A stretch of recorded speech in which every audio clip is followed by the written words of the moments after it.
Okay, cool. So we're gonna discuss the ideal burr block assembly so that when you guys are in sterilization and you're putting burr blocks together, you understand what goes into each.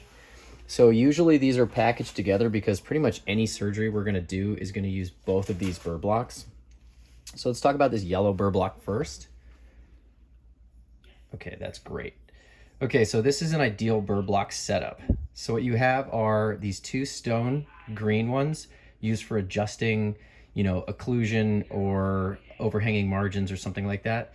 And then you have a brownie right here. So this is designed for finishing metal edges or something that needs to be smoothed off. So if we do an occlusal adjustment, we need to finish it. That's what we use this for. Next in line, you have three diamond burrs. One is shaped sort of like a disco ball, I guess, and then the other two are football shaped. These are aggressive burrs that we use for adjusting occlusion, which is really important because during periodontal surgery, a lot of times teeth that wind up in hyperocclusion lose attachment faster. So we use these burrs to adjust that occlusion. Next, you have three different sized crown preparation burrs. So these are all diamonds. So you have a large one, you have a medium-sized one, and then you have this flame-tipped one, okay? These three burrs we use for sectioning bridges and then smoothing off the back sides of crowns. And then at the very end, all six of these are long 557s. This is probably the most commonly used burr in our practice because this is what we use to section teeth to take them out. So this is the ideal burr block setup for the yellow burr block. Every single one of these needs to be exactly the same every single time. That way, every time we open a package, we don't have to run back to the sterilization room to get a new burr. Boom. This is how you want this set up.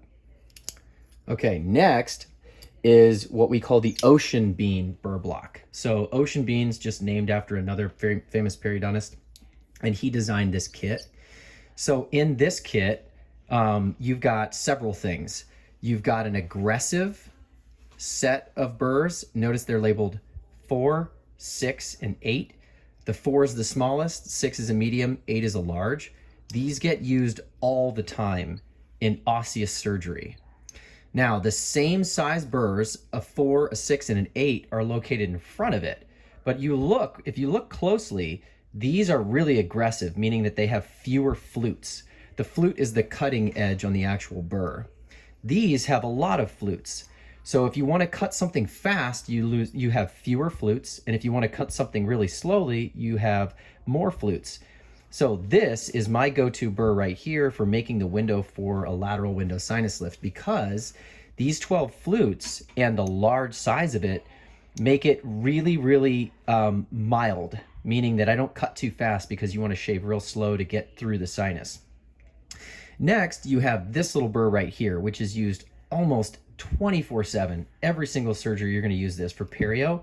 This is called the H274. It's shaped like a bullet and it is 12 fluted just like these burrs, but this one is a finishing burr, but it's a large finishing burr. So it's great for removing granulation tissue from between teeth when you're doing periodontal surgery because it's 12 fluted, so it's not super aggressive and it won't cut up the root surface. And then down here you have this tiny little flame tip burr, which we use after sectioning teeth or sectioning crowns to smooth off the backside, or if you've got an overhang somewhere, you can smooth it off.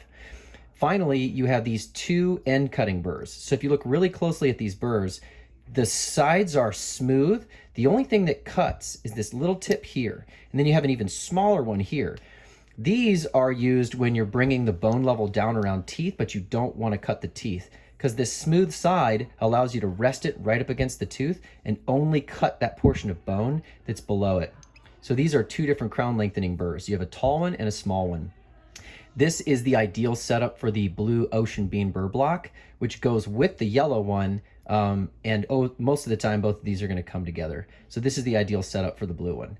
So what we're looking for is consistency. We want these to look exactly the same every single time. Aggressive round burrs on the top, less aggressive round burrs on the bottom, one H274, one gold finishing burr, and then two crown lengthening burrs, one that's wide and one that's narrow.